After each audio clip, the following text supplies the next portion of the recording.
Halo sahabat Kompas TV, kali ini saya sudah bersama dengan Ketua DPP PDIP bidang pemerintahan dan juga otonomi daerah, yaitu siapa lagi kalau bukan Pak Ganjar Pranowo. Nah, Pak Ganjar, ini kita pengen bahas ya soal perpolitikan saat ini, khususnya di pilkada gitu ya Pak. Ini ada beberapa pertanyaan yang akan saya ajukan, nanti Bapak bisa menjawabnya secara apa santai saja gitu ya Pak ya. Nah, yang paling baru ini Pak Ganjar kan dari PDIP ya, Pramono Anung dan juga Rano Karno. Ini baru saja ketika tadi kita apa namanya sebelum Zoom ini kan Pak Pramono dan juga Pak Rano Karno sudah mencalonkan diri sebagai Cagup dan juga Cawagup Jakarta gitu ya Pak.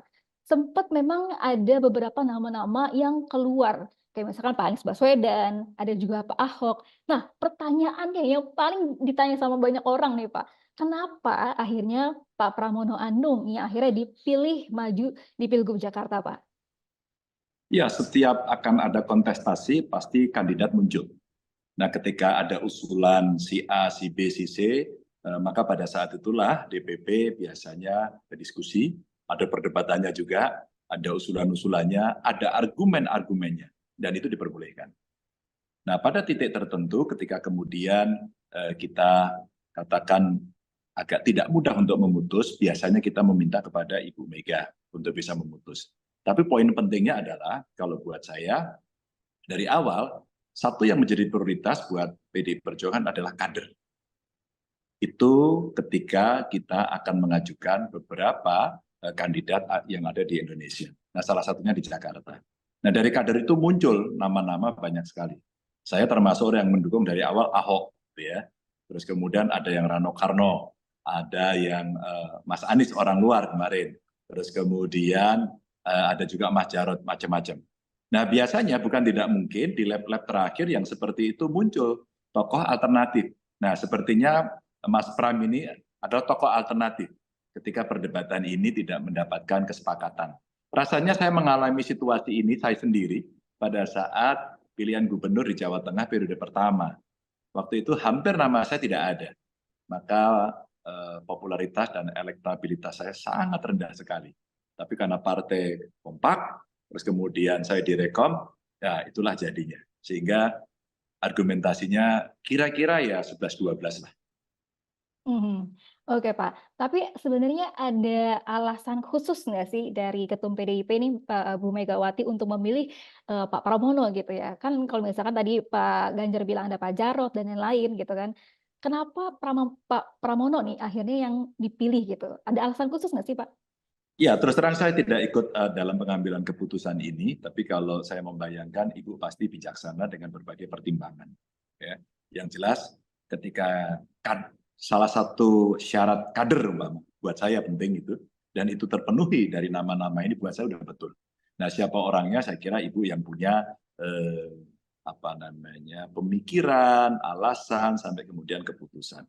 Kalau menggambarkan tidak terlalu sulit, karena Mas Pram ini punya pengalaman di partai cukup lama, di pemerintahan cukup lama, di DPR cukup lama, sehingga relatif cukup lengkap begitu ya, cukup lengkap.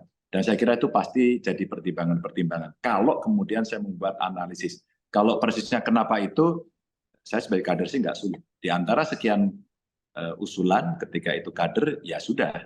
Dengan berbagai pertimbangan diputuskan salah satu, ya diterima. Mhm. Pak, kalau tadi kan Pak Ganjar juga bilang, sebenarnya Pak Ganjar tuh menjagokan Pak Ahok gitu ya. Nah, orang-orang dan netizen juga bertanya-tanya gitu ya, kenapa malah Pak Pramono gitu yang diusung, kenapa bukan Pak Ahok yang diusung? Ini menurut Pak Ganjar kayak gimana? Enggak, ya tadi itu penjelasannya. Ini kan pertanyaannya berulang gitu. Yap. Kenapa tidak itu, kenapa ini? Sama, ketika kita harus memutuskan ya pasti dengan berbagai pertimbangan. Dan Mhm. ada yang bisa menerima, ada yang tidak bisa menerima pasti. Karena yang dipilih hanya satu, kan nggak mungkin cagupnya itu dua. Pasti yang satu harus menjadi cawagup gitu. Dan Nah, pada pilihan ini saya kira yang sesuatu yang luar biasa adalah Pak Ahok datang, diangkat tangan Pak Rano dan Pak Pram gitu ya, dan dia antarkan mendaftar. Itulah kemudian bagaimana kebulatan putusan itu didukung gitu ya oleh kawan-kawan kita kader, termasuk aktor yang selama ini disebut namanya Ahok gitu. mhm. Ya Pak, kalau melihat elektabilitasnya sebenarnya kan Pak Ahok ya yang lebih unggul gitu, sementara Pak Pramono nggak ada tuh di apa survei-survei gitu ya untuk elektabilitasnya.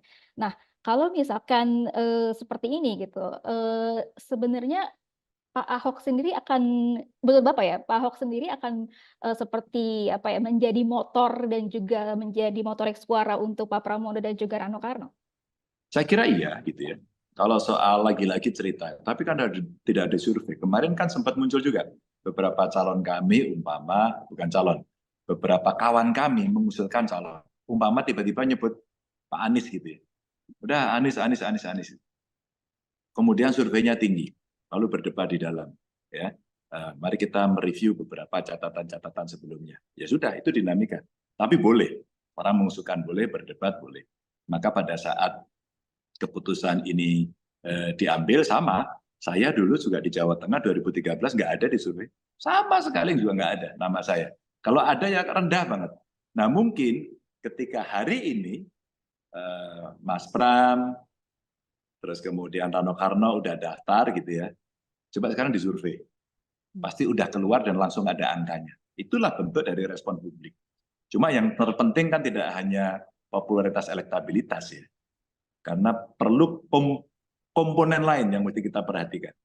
Apa itu? Soliditas partai. Soliditas partai. Nah, setelah ada soliditas partai, baru kemudian kita bicara bagaimana logistik pemenangan, taktik, strategi, dan sebagainya. Nah, saat itulah kombinasi dari 3 titik ini pasti akan menjadi cara kita nanti untuk bergerak dengan segala sumber daya yang ada. Jadi, ya sudah, dari segala perdebatan sudah diputuskan, kita ikuti. Mhm. Oke, tapi saya akan balik sedikit ya Pak, soal kemarin di hari Senin gitu ya, sempat dinamika politiknya di PDIP lumayan gitu ya, ketika beredar foto-fotonya Pak Anies gitu, sudah ke DPP PDIP dan ternyata tidak jadi gitu ya untuk apa namanya, diusung gitu atau diumumkan. Nah, ini juga sebagai apa, catatan catatan begitu ya Pak, dari PDIP memang pengen, alasannya pengen, memprioritaskan kader gitu ya Pak ya? Oh, gampang aja kan? Kemarin ada pidato Bu Mega, saya kira kawan-kawan wartawan semua juga bicara. Pidato sebelumnya Bu Mega bicara gini, oh iya ya itu ada usulan-usulan ya, apa sih kayak Satgas gitu ya? Gitu. Terus ada bannernya, tulisannya kita ngusung Pak Anies. Bener, Pak Anies mau masuk, nanti nurut gitu ya. Itu kan sebenarnya kalau saya kader menerjemahkannya bener. Tapi ya kalau mau ikut sama kita ya jangan gitulah. Itu sebenarnya kalimat halus dari Bu Mega yang menyampaikan, ini dalam pikiran saya, kita tidak sempurna banget ya. Tapi ketika kemudian kita harus memutus, kita itu bukan partai tumpangan. Gitu. Itu kalau saya secara ideologis, wah ini keren. Gitu. Atau sebaliknya kemarin Banten, hampir-hampir kemudian Mbak Airin yang sudah didukung Golkar dihempaskan kemarin. Kemudian mereka dukung calon dari Gerindra. Lalu diambillah sama PDI Perjuangan. Ibu menyampaikan, Mbak Airin pakai baju hitam merah ya, gitu kira-kira kayak baju hostnya Kompas gitu ya. Nah pada saat kemudian pakai baju itu, ibu sempat cerita, Airin gitu. Oh, itu sebenarnya tidak sedang marah.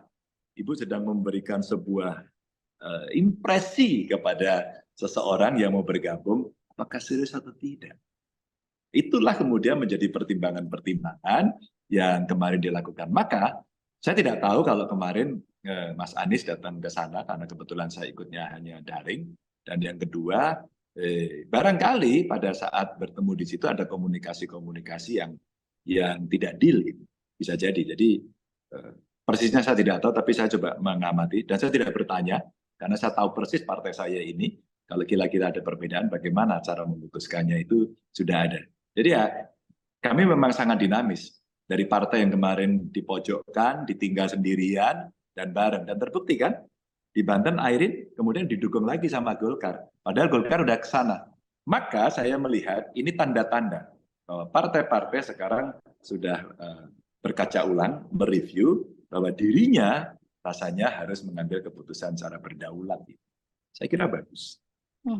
Meskipun kalau tadi Pak Ganjar bilang PDIP kan memang memprioritaskan kader gitu ya. Terus di Banten tadi kita lihat kalau misalkan Bu Airin gitu kan Golkar. Nah, ini sebenarnya nggak ada masalah gitu ya Pak? Kalau nggak ada, ya memang di Jawa Barat, di Banten kita nggak menang kok, Mbak. Termasuk di DKI kan kita nggak menang. Hampir-hampir DKI kan kita nggak bisa maju, Mbak. Kalau kemarin tidak ada putusan MK, kan kita tidak maju. Kami marah-marah? Tidak. Kami menghormati aturan. Dibully, disyukurin, mampus lu sendirian, dan yang lain semua boyong ke sana. Maaf, dengan segala hormat saya harus terbuka, Mas Anies yang kemarin diusung pada saat Pilpres, terus kemudian statementnya mau diusung lagi di dalam Pilgub, pindah semua pengusungnya. Kita mau ngomong apa?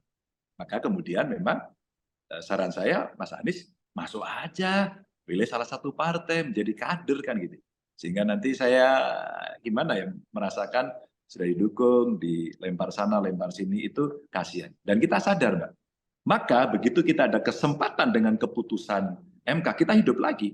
Maka saya orang yang keras sekali mendorong, harus kader, apapun yang terjadi. Karena itu membuat marwah kita sebagai partai itu hidup. Di Banten kita kalah, Mbak, maka kita sadar. Maka wakilnya dari kita. Di Jawa Barat kita lebih sadar lagi, sampai ini belum putus. Kita masih mencari, masih lobby-lobby dan sebagainya. Karena waktu itu semua yang mau kita ajak nggak mau kan, lihat kita. Kayaknya kan kita sudah tahu bahwa posisi kita mau disudutkan. Alhamdulillah, hari ini situasi berubah. Hari ini gempuran masyarakat yang kemarin muncul, mahasiswa yang biasanya mungkin tidak terlalu melek politik, tidak terlalu terlihat antusias pada politik, tapi tiba-tiba semua ke jalan dan kesadarannya muncul. Berubahlah seluruh konstelasi. Jadi di beberapa tempat kita juga kompromi, tapi kalau yang bisa kita maju sendiri, maju. Di Bali maju. Di Jawa Tengah sama, Mbak, semua udah bergerombol ke sana. Kita maju sendiri. Ini Jawa Tengah persis seperti saya 2013, kami sendirian. Nggak ada yang mau waktu itu. Ya sudah, kita maju sendiri. Bismillah gitu kan. Oke Pak, kemarin sempat viral juga pernyataan Pak Ganjar gitu ya, yang mengatakan bahwa Pak Ganjar meminta maaf atas PDIP karena telah mengusung gitu ya Jokowi selama 2 periode ini gitu. Di ujung pernyataan Pak Ganjar itu mengatakan bahwa kecewa di ujung ada yang melenceng gitu. Nah, saya bertanya-tanya sebenarnya ujung yang melenceng ini seperti apa Pak Ganjar? Ya konteksnya kemarin wawancara atau obrolan di Bocor Halus. Ketika Bocor Halus berdiskusi, PDI Perjuangan tanggung jawab loh. Karena kemarin ngusung Pak Jokowi, loh kita nggak pernah nggak bertanggung jawab, kita bertanggung jawab. Isu-isu rumor-rumor yang berkembang cerita tentang perpanjangan masa jabatan, PDI Perjuangan Bu Mega sangat tegas sekali, nggak ada gitu. Ya banyak orang nggak mengakui sih gitu ya. Tapi Bu Mega keras, tidak bisa. Gitu. Itu Bu Mega itu berpegang pada konstitusi, kenceng sekali, Mbak. Tapi di ujungnya, saya istilahkan kalau kita berumah tangga, di ujungnya terjadi perselingkuhan. Ya sudahlah kita bercerai gitu kan. Cuman perceraiannya ini belum masuk ke KUA, belum masuk ke pengadilan gitu. Sehingga seperti pisah ranjang gitu. Seperti apa ya? Karena kan Pak Jokowi kemarin tidak dalam barisan kita dalam Pilpres lah, dalam Pileg, nggak ada di dalam barisan kita. Selingkuh nggak? Makanya kemudian kita bercerita pada soal itu. Lalu ditanya, kenapa kemudian PDI Perjuangan tidak tegas? Ya, menurut saya kita juga harus tegas. Bahwa ini belum, ya kita akui. Pasti ada pertimbangan-pertimbangan khusus. Maka saya bilang, diberhentikan saja dengan hormat. Kenapa dengan hormat? Karena apapun Pak Jokowi juga pernah berjasa kepada partai ini. Selama ini. Ada yang merasa tertipu lah, ada yang merasa, loh PDI masa nggak tahu dibantu dan sebagainya. Enggak, kita sama-sama tahu. Sama-sama tahu. Maka saya sampaikan, ya sudah, karena di ujung ternyata berbeda dan publik bisa melihat dengan sangat terbuka itu. Apa masih kurang itu penjelasannya? Kemudian ditanya, kenapa tidak dipecat? Ya mestinya diberhentikan saja, baik-baik. Apakah beliau yang mengundurkan diri atau kita kemudian memberikan surat pemberhentian dengan hormat. Setelah itu, maka posisi kita akan makin jelas. Nah itu kemarin yang pertanyaan muncul pada saat Bocor Halus berdialog di UGM. Nah, kalau dari pribadi Pak Ganjar sendiri kan sebenarnya Pak Ganjar sama Pak Jokowi itu udah sahabatan deket juga ya gitu. Waktu dulu juga sempat jadi mentor politik. Nah, kalau Pak Ganjar melihat dari Pak Jokowi ini seperti apa? Kemudian ada pesan nggak sih Pak buat Pak Jokowi gitu yang Enggak, kalau buat saya persahabatan itu persahabatan, sebagai kawan yang pernah bertemu ya kita bersahabat. Ya cuma belum sempat ketemu aja. Buat saya nggak masalah karena itu pilihan politik dan manusia bisa berubah. Jadi kalau saya biasa aja Mbak, karena banyak kawan saya dulu yang membantu nggak jadi membantu, atau yang menjadi lawan menjadi kawan. Dalam politik seperti itu. Maka ketika Machiavelli ngomong bahwa kekuasaan mesti dipertahankan, alat-alat negara digunakan, tapi ingat harus ada rambu-rambunya dan sebagainya, maka dalam term politik seringkali sekarang diterjemahkan dengan gampang. Tiru aja model Machiavelli itu, gunakan semuanya gitu kan, menjadi Machiavellis. Itu Machiavellis akhirnya terjemahnya adalah menghalalkan segala cara, seolah-olah gitu. Tapi kalau kita lihat filosofinya sebenarnya seperti itu. Maka ketika urusan politiknya berbeda, saya bilang nah, silaturahminya yang usah putus gitu. Masa terus diem-diem kan enggak. iya betul Pak. Nah, ada nggak catatan khusus gitu dari Pak Ganjar buat Pak Jokowi? Ya kita pernah bersama kemudian berbeda. Oke Pak. Nah, kita nggak lengkap rasanya kalau misalnya kita nggak bahas soal Pilkada Jawa Tengah gitu ya. Kalau kita tahu kan Pak Ganjar juga mantan Gubernur Jawa Tengah gitu. Nah, PDIP juga udah mengusung Pak Andika gitu sama Pak Hendra Priyadi. Ada alasan khusus nggak sih Pak menurunkan Pak Andika gitu? Apalagi kan lawannya memang Pak Lutfi yang waktu dulunya adalah pensiunan Polri gitu atau polisi gitu Pak. Enggak ya, Pak Andika masuk partai setelah selesai dari TNI, beliau mendaftarkan resmi jadi anggota partai. Dan kemudian dari sisi kapasitas dan sebagainya saya kira memenuhi gitu ya. Terus kemudian Jawa Tengah bukan tanpa dinamika, dinamis Mbak. Yang daftar juga banyak begitu kan.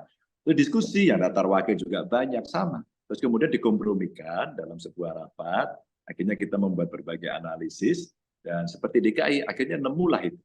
Nanti hal ini juga akan berlaku di Jabar, berlaku di Jatim. Ya. Jadi sebenarnya itu proses yang biasa saja, bahwa akhir keputusannya itu, ya itulah kemudian hasil akhir yang bisa publik lihat. Gitu.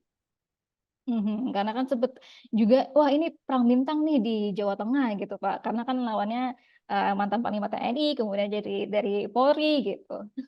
Itu sih Pak. Ya biasa saja. Ini kan bintangnya udah pensiun semua. Iya betul. Yang penting kalau sudah seperti ini, di antara kita jangan menggunakan kekuatan dari unsur negara. Biarlah alat-alat negara itu bertugas sesuai fungsinya. Kalau mereka ditarik-tarik dalam urusan politik, awas ya, nanti rakyat marah. Dan kemarin sudah marah.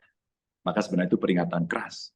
Maka sekarang kita juga sedang memantau terus-menerus di banyak kesempatan saya sampaikan, hari ini terjadi di Boyolali keras sekali, kami masih memantau terus. Maka banyak aparatus yang kemudian terlibat di sana, foto-fotonya ada. Dan kita pernah ngobrol sama Kompas, saya sampaikan pada Kompas, ini loh tercerita ini, dan diangkat terima kasih gitu ya. Dan kalau seperti ini Bawaslu diam saja, masyarakat sipil diam saja, partai-partai diam saja, maka demokrasi kita pasti akan jatuh pada titik nadir dan kita menjadi bangsa yang tidak dipercaya dalam berdemokrasi. Oke, Pak, kalau untuk saran gitu ya dan masukan, kemudian program-program yang misalkan waktu dulu Pak Ganjar sempat pernah lakukan gitu ya di Jawa Tengah, kemudian masukan seperti apa yang akan Bapak kasih ke Pak Andika gitu sama Pak Henry? Pak Andika sudah sangat progresif ya di awal, jelang putusan itu langsung kontak saya, beliau sampaikan kepada saya, Mas Ganjar kira-kira saya bisa baca nggak apa yang dulu menjadi program visi misi sejak 2013 kemudian 2018 begitu ya. Oh iya, langsung saya kasih semuanya, saya kirim, dan tentu tim kami masih ada dan pasti kami akan bantu karena kami satu keluarga. Dan ada yang perlu diperbaiki, ada yang bisa ditambah, tapi ada platform yang sama. Dan PDI Perjuangan sebagai partai, kita menyiapkan visi misi secara garis besar agar seluruh Indonesia sama. Sehingga kalau kita bicara basis politiknya, platformnya itu sama. Dasar negara, pluralisme, apa yang menjadi mimpi Bung Karno, Trisaktinya, itu semua menjadi platform dan wajib hukumnya. Nah setelah itu bagaimana konten lokalnya, jadi lokal kontennya ini yang kita omongkan. Kan beda-beda tuh Mbak ya. Tapi kalau kita bicara harus menghormati sesama anak bangsa, kan sama. Kita harus taat pada dasar negara dan konstitusi, aturan hukum kan sama. Anti KKN kan sama. Itu umum Mbak. Nah nanti partai itu punya perhatian-perhatian khusus. Umpama kesehatan ibu anak, stunting dan sebagainya. Ini khusus, semua harus sama. Kamu harus siapkan itu, kamu hitung, kamu catat. Pendidikan kita sama. Gitu kan. Tapi ada potensi-potensi lokal. Umpama, ini ciri-ciri kota itu biasanya jasa. Ya jasanya yang dikembangkan.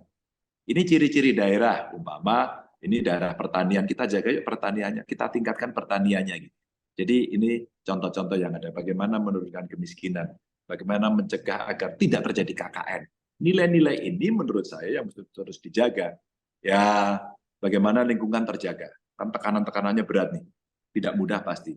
Nah yang begini-begini kita sampaikan kepada Pak Andika dan tentu saja kami menghormati barangkali antara Mas Andika dengan Mas Hendi punya pikiran-pikiran karena Pak Hendi ini kan juga pernah jadi wali kota, pernah jadi pejabat setingkat menteri, dia orang yang sangat paham, pernah di DPR juga, DPRD, sehingga dia mengerti, sehingga kolaborasinya saya kira untuk program nggak terlalu sulit.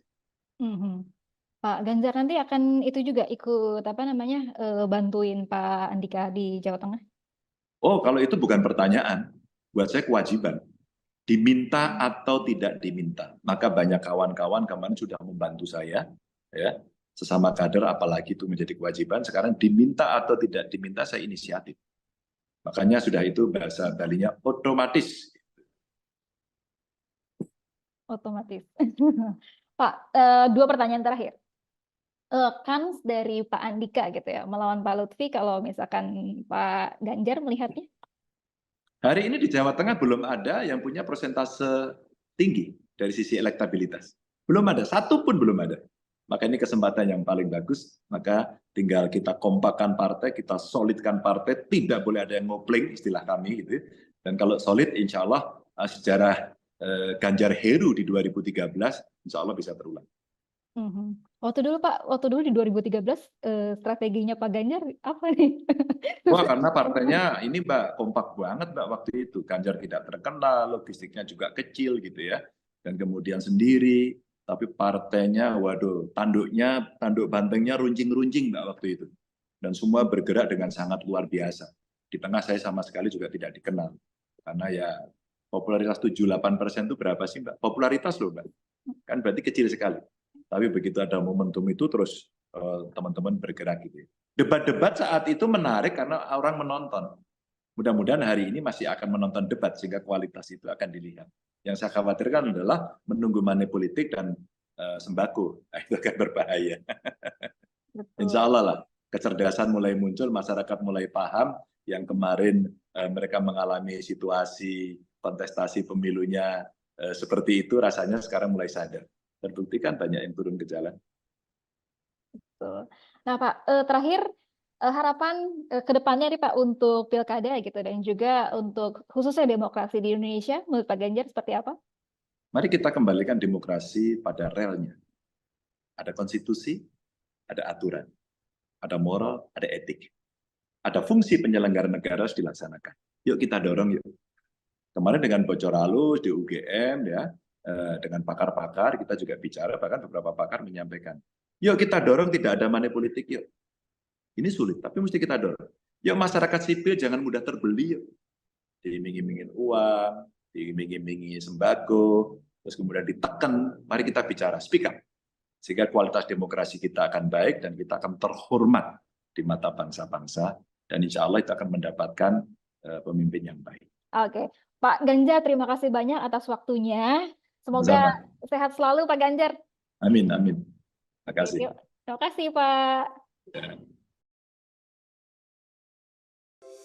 Di antara banyak sumber informasi, kami layak dipercaya. Karena kami menggali lebih dalam, berpihak pada kebenaran,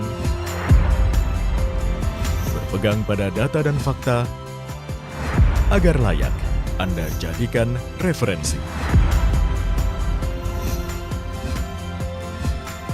Kompas TV, independen, terpercaya.